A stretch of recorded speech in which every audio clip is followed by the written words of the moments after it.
Hey folks, it's Matt once again. What about another review of House 3, aka The Horror Show? Now, this might be a shorter than usual review because I've already reviewed The Horror Show. And people may ask, well, why are you doing it again? Well, I reviewed House, which I loved, reviewed House 2, which I enjoyed. It'd be weird to go to House 4 and people are like, well, wait a minute, where's House 3? Well, there was a House 3, just in the US, it was called The Horror Show because Sean S. Cunningham had the rights to House.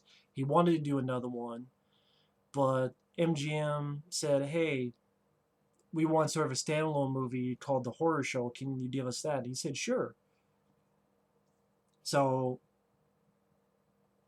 he did that, but he was able overseas to have it called House 3, The Horror Show. And horror, not horror show. It's a different show. But I was sent the DVD copy of the Arrow set by my good friend Mike, OCP Communications. And it is region free because I played it on my Blu-ray player and it worked. Well, I mean, I should say the PS3 and it worked. Because my Blu-ray player broke, but I'm in the middle of getting that, so no worries. I'm in the middle of getting that, so that'll be fine. But it played fine on the PS3, so it is. And also, I made sure as well. That's another thing. Like, okay, I know it plays region-free video games, but it does not play region-free DVDs. So it worked on that. It'll work on yours, your PS3, your Blu-ray. And then I made sure to do some research. And yes, that Arrow set Blu-ray, which I guess is a Blu-ray DVD combo pack. And Mike has the Blu-rays, and he sent me the DVD copies of the House films, including this one and the next one I'll talk about. Unfortunately, I don't know if this happens on the Blu-ray copy, but on the DVD copy of House 3, it stops. It'll go fine, then it'll stop for a second, and then it'll keep going. I asked Arrow Video about this, like, can I do a replacement? Right, I didn't buy it. Someone said to me, but they don't know that. I'm like, but this seems defective. Like, oh, no, that's not it. I forget the actual terminology, which I'm going to look up because it sounded BS to me. But it's one of those things where, while I'm looking it up, I'll get back to that while I look this up, what they said. The reason it's going to be a short review, like I said, I reviewed it, and I enjoy the movie. Sean S. Cunningham, when he was producing it, he wanted a more serious movie. He thought House 2 was a bit too kiddie, a bit too soft. So he wanted a harder edged movie. And The Horror Show is definitely the most R-rated of the four films. I mean, you have some early work by KMB. Granted, some of that was cut down from the US version. But if you watch the UK version, there's some deleted stuff put back in. It's not every single thing. Some stuff is long gone. You can only find it by looking at pictures. But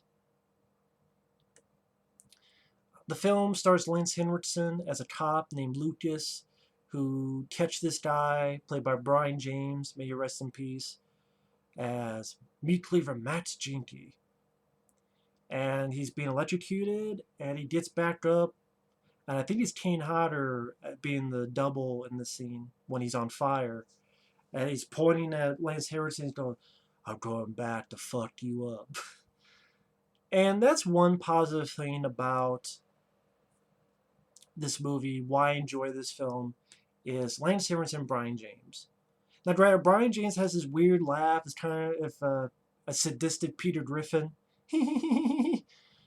that I would prefer a different laugh. Maybe something I'm trying to get used to. But other than that, Brion James is a lot of fun. Has some very memorable. To me, it's one of his most memorable characters he's played. And from what I understand, it was his personal favorite character to play, which I wish he was around to be interviewed and talk about his experience on that. Oh, here's the thing from Arrow. They decided to include the R-rated and unrated cuts. We feel that the vast majority of our customers appreciate having an option to view multiple versions of a given film. No, they want to see the uncut version. You think how many people do you think want to see the R-rated version of Jason Goes to Hell? First off, no one wants to see Jason Goes to Hell in the first place except me and a guy in New York who loved the movie. But even if you do, you want to see the unrated cut. And the reason, okay, seamless branching. Seamless branching is a method that allows you to branch together alternate versions of a film without the need to include a whole separate encode. The pauses occur at those sections where alternate scenes/footage is branched into the main feature encode. And I'm like, wow, that was really fucking stupid. Because now you have a film. Again, I don't know if this does on the Blu-ray, but on the DVD, great. If you watch the uncut version, it fucking pauses for a second and then keeps going. I'm like, I'm in the middle of watching a movie and then it pauses as if it had a hiccup.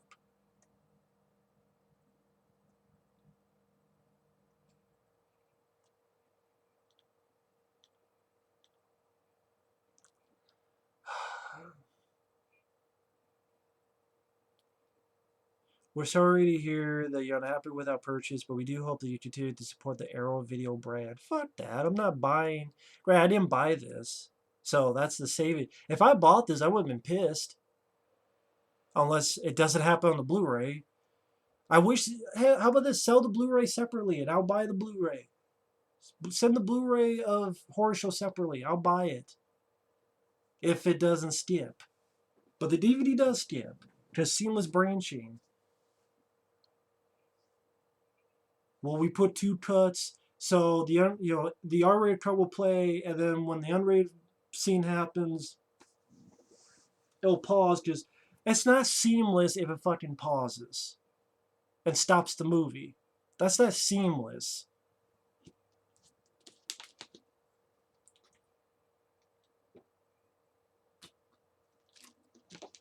You see that pause I did there? That'd be like saying, "Oh, that was seamless too." I didn't pause. I'm not pausing, right? Oh yeah, I am. But anyway, so fuck Arrow Video. Although they have Chud on Blu-ray, I'm like, man, do I really want to buy that sometime? Support them because they pissed me off with this. I don't know. And then the Blair Witch book. I have to think about that. I just, it's bullshit. It's a bullshit excuse. But anyway, getting back to the movie instead of the ranting on the DVD. It's not Mike's fault. OCP's fault. And yeah, the Blu-ray works great. I wish they sold it separately, so you didn't have to buy House. I already have House 1 and 2 on Blu-ray. House 4 sucks, which I'll get more into it. House 3, why can't I have a separate Blu-ray? I hate that you either buy with all four or not at all. Because again, the reason I like the horror show, get into it, like fucking 9 minutes in, Lance Henriksen I think is great. I think he's one of the most underrated performances as Lucas. He's not phoning it in. He's giving it his all. And there's a moment at the end where he's tearing apart a kitchen. Come on, JT, you want me? Here I am. Hey, asshole. He's just tearing up the kitchen, trying to, why don't you come out and kiss my ass? Lance Henriksen does a great job in this. Easily one of my favorite performances of his. He nailed this part. Brion James, other than the weird Peter Griffin laugh, he's really good as the villain. He's having fun. He's intimidating. He's got a meat cleaver. It sucks that some of the gore was cut out and you'll never see it, but if you watch the uncut version, there's some nice bits that's not in the US cut. For example, the beginning when you see Lance going through this building and he sees a pair of legs hanging out of this big meat grinder. And the legs are just shaking, there's blood everywhere. Thought that was really cool. And actually his partner at the beginning, I think, is Terry Alexander from the original Day of the Dead without his Jamaican accent. So I'm like, oh, that's cool. I also like this guy who is sort of a specialist of some kind of phenomena, and he was in Deep Star 6, and he sort of looked into this. I forget the actor's name, but I thought he did a good job. The some of the bits of Canby gore you get to see. For example, later on, that guy's head is on a plate, and you see the head explode. And some weird, because playing dreams, rubber reality, what's real, what's not. So you have this weird scene where they're around a table and Brian James' face is on this turkey. Yeah, it's a fun practical effect that's kind of like weird. Another scene where this is definitely straight out of Nightmare on Elm Street, where the face is coming out of a woman's stomach. I'm like, is this from Elm Street 2? Is that Jesse? No. This part where sadly this was cut out, but you see the beginning where Lance is about to do his own video drone and pulls his chest open, and I think it was supposed to be him taking out his own heart, but that part was cut out and you'll never see that. Also, on the DVD, there's a weird. They say there's deleted scenes. It's mainly like an extended bit at the end, or which isn't much. Maybe not extended, but sort of a outtake. And then like a still shot of the dead boyfriend, who you see that his body's been cut in half. Only it's in black and white. I'm thinking, well, fuck. There are still pictures. You could put that still picture and put some music under it into this cut. Because it would have been a still frame anyway. It's not like the camera would have been moving anyway when you show the dead body. So you just put that in there.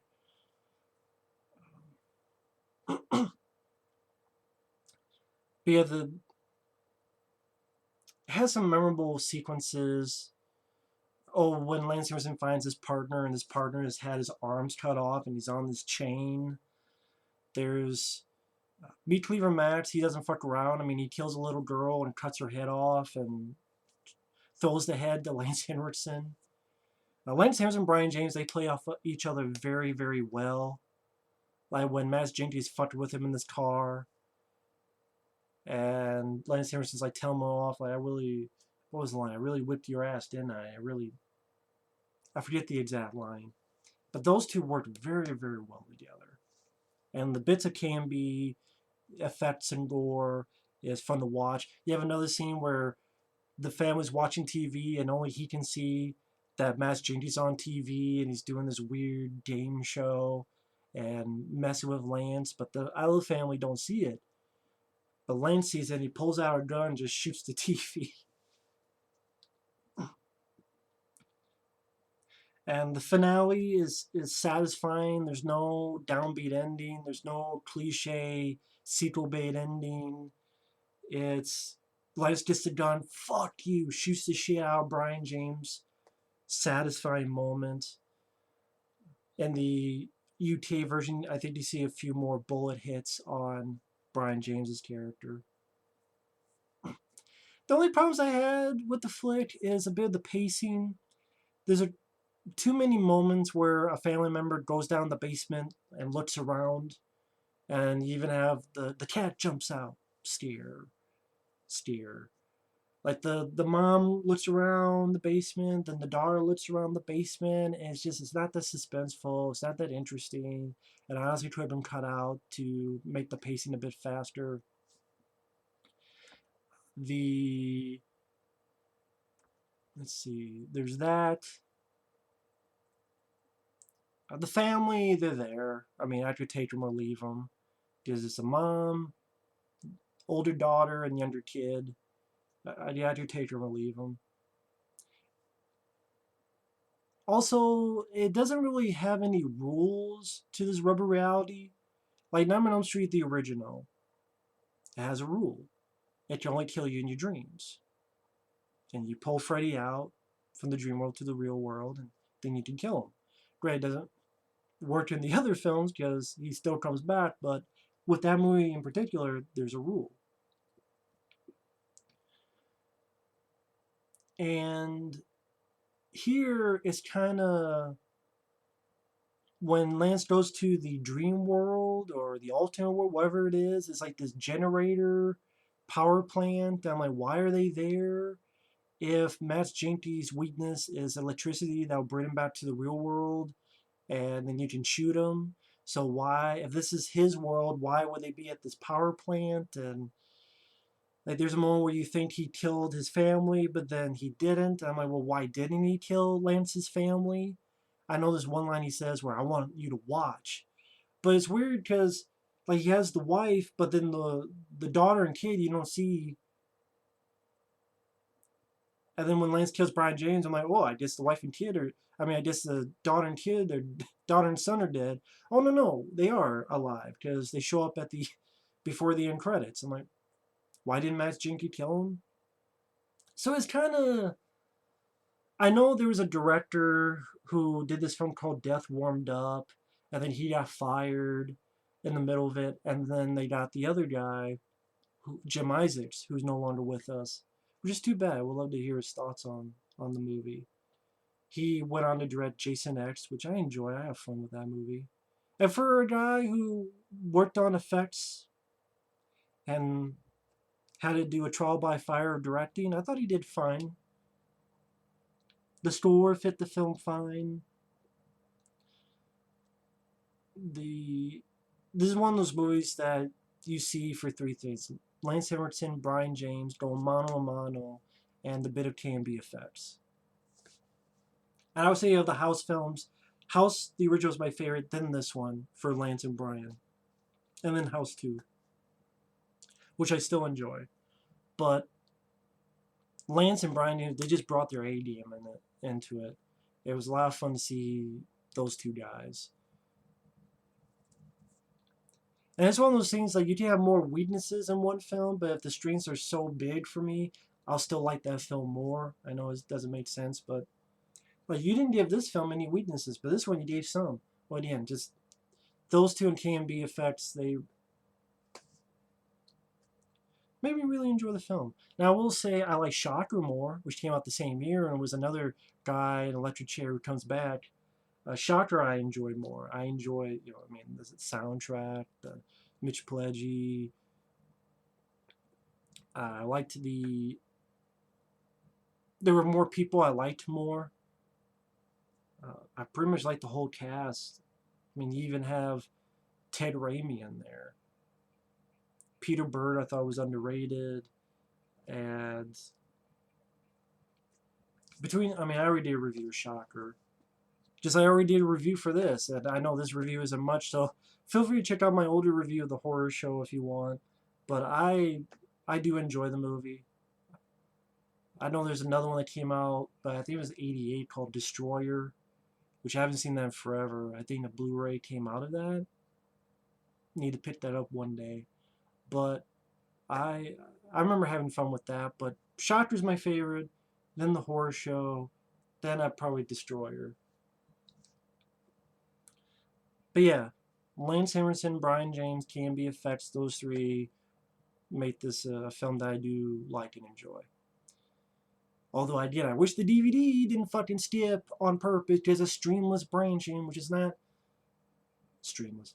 Seamless branching. See? That'd be like me doing that and, oh, that was seamless. I fucked up. I said streaming instead of seamless. That's seamless. Anyway, enough complaining. Anyway. Can I say anyway 10 more times? Anyway. Thanks for watching. Take care, and we will see you later.